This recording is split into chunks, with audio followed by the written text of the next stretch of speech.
و یکی از اون احادیث همین است که امام ترمذی و امام احمد بن حنبل این حدیث را روایت میکنند.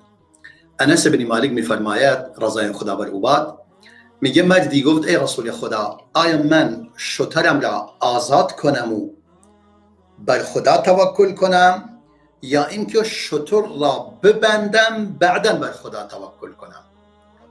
فرمود اعقلها و توکل. در لفظ دیگر میفرماید قیدوها و توکل. میگه اول شتر را ببند بعدا بر خدا توکل کن. اما اینکه شتر را افسار شتر را رها کنی به حال خودش، این دیگه میره، از دستت میره. این که بگویید من شتر را به حال خود رها میکنم، این خلاف توکل است.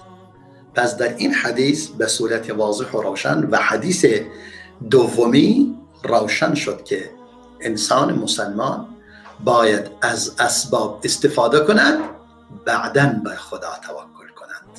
معنی توکل این است.